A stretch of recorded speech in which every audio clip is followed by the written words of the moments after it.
There's a version of me that used to get quietly angry at slow mile splits. Not loudly, not visibly, just a tight little knot of irritation every time the watch showed a number that didn't match some idea I'd been carrying around about who I was as a runner. That knot never once made me faster. It just made the run worse. And for a long time, I mistook the intensity of that irritation for some kind of drive, as if being upset about the number was proof I cared enough to improve. It wasn't drive. It was ego, and it took an uncomfortably long time to see the difference.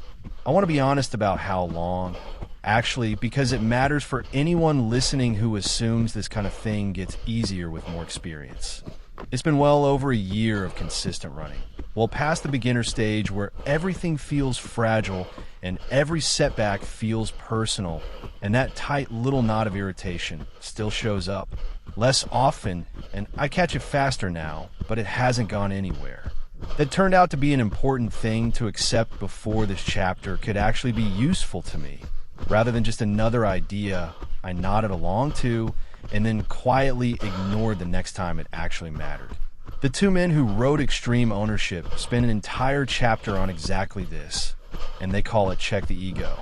Not kill it, not pretend it doesn't exist. Check it, the way you check a mirror before walking out the door, briefly and honestly, to see what's actually there instead of what you prefer to see. Ego, in their sense, isn't arrogance in the cartoonish way we usually mean the word. It's the quiet, constant impulse to protect your own image of yourself, even when that protection costs you the ability to see what's actually true. Asterisk, asterisk. I want to spend this whole episode on that distinction, because I think it's the single most misunderstood idea in this entire book, and definitely the one that cost me the most time before I actually understood what it was asking. Here's where most people, myself included, misread this chapter on the first pass. We hear, check your ego, and picture the loud, obvious version. The person who brags, who can't share credit, who needs to be right in every argument. That version exists, but it's not actually the dangerous one for someone doing this alone in a forest at dawn. The dangerous version is quieter. It's the reflexive flinch away from information that doesn't match the story you've built about yourself, even when that information is standing right in front of you, plainly true, waiting to be used. Let me tell you about a specific morning where I watched this happen in real time, because it's more useful than any abstract description. I've been running for a little over a year at that point, consistent, proud of the consistency, and quietly attached to a private identity, the guy who doesn't take walking breaks. Nobody had assigned me that identity. I'd built it myself, out of nothing but repetition, and somewhere along the way it had stopped being a description of my behavior and started being a thing I felt obligated to defend. One particular morning, my legs were clearly done 4 miles into a run that usually felt easy. Every honest signal available to me said slow down, walk for a minute, let the legs recover. And I kept running anyway, badly, at a shuffle that was slower than a brisk walk would have been, purely because walking would have meant admitting something about that identity I'd quietly built. That's ego, exactly as this chapter describes it. Not pride in a healthy sense. A refusal to let real information override a story, even when the story was actively making the outcome worse. I finished that run more depleted than I needed to be, and it took 2 extra recovery days to undo damage that 30 seconds of walking would have prevented entirely. I have a second story from a different direction entirely that shows this doesn't only show up mid-run. A while back, someone left a comment on one of these videos pointing out, not unkindly, that the pace on a particular run looked slow for the distance, and asking whether I'd considered a different training structure. My first reaction, the honest, unedited one, was defensive almost instantly, a half-formed response already assembling itself about how they didn't know my injury history, didn't understand the context, weren't in a position to judge. I never actually posted that response, but the speed with which it arrived, fully formed before I'd even finished reading the comment twice, told me something worth paying attention to. The comment itself was reasonable. My reaction to it wasn't about accuracy. It was about a bruise the comment had accidentally pressed on, and the defense showed up to protect the bruise, not to correct a factual error. Here's the mechanism worth understanding, because once you see it, you start noticing it everywhere. Checking the ego means separating what happened from who I am, so the facts can be examined without your sense of self collapsing along with them. The moment those two things get fused, every piece of unwelcome information stops being useful data and starts feeling like an attack. A slow split isn't just a number anymore. It's an insult. A missed week isn't a logistics problem.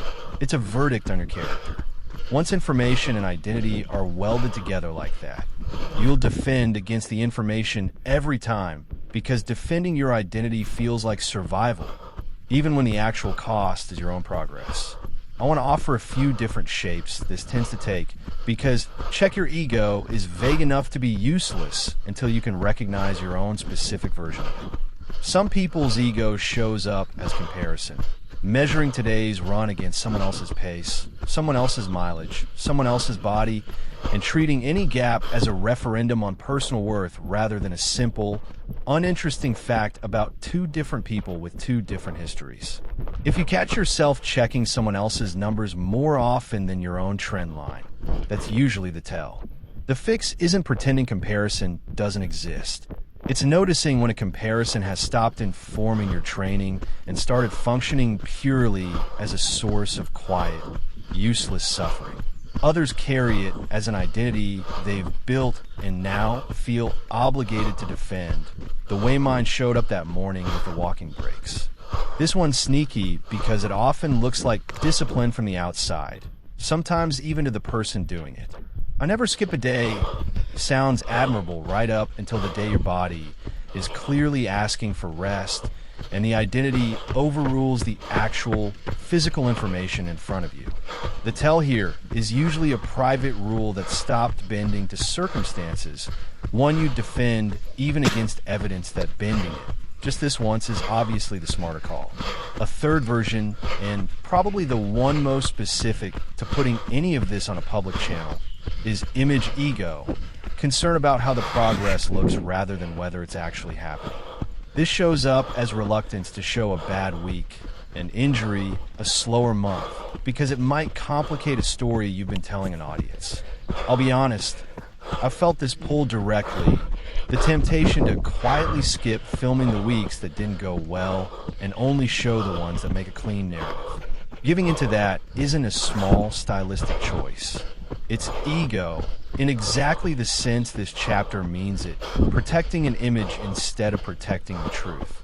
And a fourth version, maybe the hardest to catch because it often disguises itself as humility rather than pride, is defensive ego, the instinct to explain away feedback the instant it arrives, even feedback you asked for.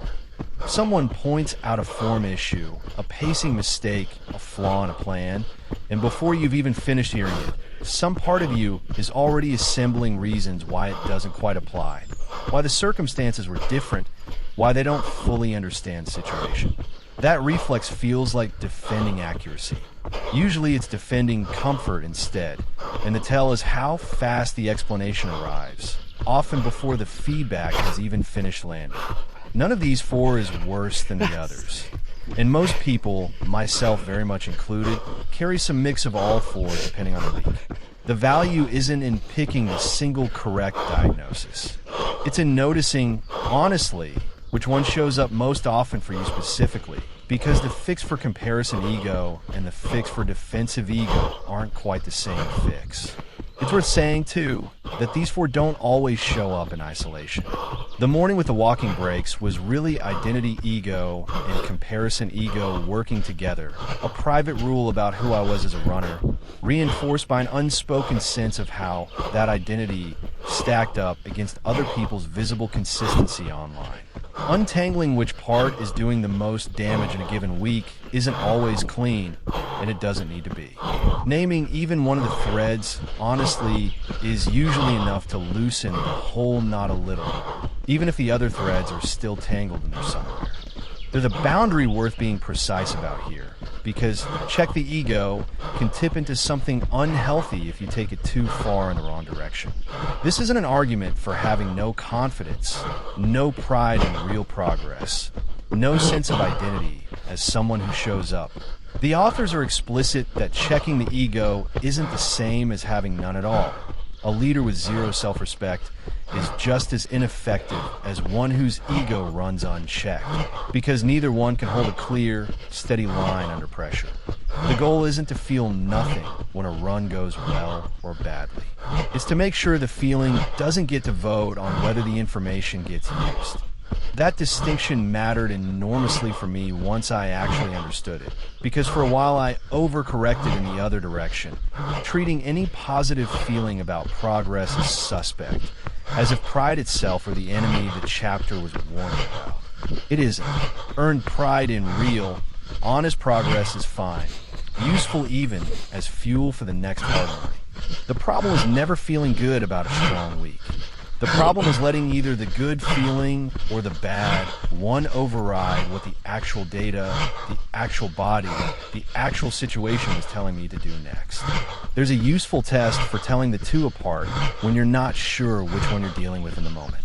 Confidence looks backward calmly and forward steadily. It can say, honestly, this went well, and also say, honestly, here's what still needs work, without either sentence threatening the other. Ego can only really do one of those at a time. It either inflates the good week into more than it was, or it lets the bad week erase every good week that came before. Because ego is fundamentally unstable in a way real confidence isn't. If you notice your sense of yourself as a runner swinging wildly based on the last single data point, good or bad, that instability itself is usually the clearer signal than either data point on its own. Here's what this looks like as a practice, kept to one thing rather than scattered across several, the same as always. Pick one piece of information you've been avoiding lately, specifically because looking at it honestly would require adjusting a story you'd rather keep intact. It might be a split that's been quietly getting slower for weeks while you've told yourself it's just an off day, repeated often enough to stop being an off day and start being a trend you haven't wanted to name. It might be a piece of feedback from a doctor, a friend, or your own needs that you've been mentally filing under doesn't really apply to my situation without seriously testing whether that's true. Name it specifically tonight. Then ask the ego check question directly. Am I avoiding this because it's actually wrong, or because looking at it honestly would cost me a story about myself I'd rather keep? If it's actually wrong, fine. That's a legitimate reason to set aside. But if the honest answer is that it would cost you a story, that's exactly the moment this chapter is asking you to look anyway. Separate the fact from the identity and let the fact win. I'll add one specific tool that's helped me more than any journaling exercise. Tracking something objective enough that it can't be argued with by a story. A resting heart rate trend, an actual log pace over weeks rather than a felt sense of effort. A simple yes or no log of whether pain was present during a run rather than a vague daily mood about how things are going. Objective numbers don't care about your identity as a runner who never walks. They just report what happened. Building even one habit of checking a plane number on a fixed schedule gives the honest information a channel to reach you that doesn't have to fight past the story first. There are a few different ways to actually build that habit, depending on which of the four patterns tends to catch you most. If comparison is your usual entry point, the useful structure is deliberately narrowing what you look at to your own history, turning off or simply not opening the parts of an app or a feed that show other people's numbers until your own trend line feels solid enough to stand on its own. If it's the defended identity, the useful structure is writing the actual rule down in plain language. I walk when my legs are clearly done regardless of how many days have happened this month. So the rule exists as a written standard rather than a feeling to be negotiated with fresh every single month. If it's image ego, the useful structure is deciding in advance before a bad week even happens that it gets filmed and shown exactly like a good one. So the decision isn't made in the moment when the pull to protect the narrative is strongest. And if it's the defensive reflex, the useful structure is a simple pause, quite literally counting to 10, or in this case, maybe finishing the next quarter mile before responding to any piece of feedback, so the first bruise-protecting reaction never gets to be the final answer. There's a version of this worth naming for anyone who's already fairly self-aware, who reads all of this and thinks, fair enough, but I don't really recognize myself in any of these 4 types. That's worth a second look rather than an easy pass, because the most dangerous ego pattern of all is usually the belief that you've already checked it thoroughly and no longer need to. Ego doesn't announce a return visit. The people most convinced they've handled this are often the ones who've simply stopped looking, which is a comfortable place to stand and not remotely the same as actually being clear. There's one more thing worth saying honestly before closing this out, and it connects directly back to why this channel exists without a face attached to it.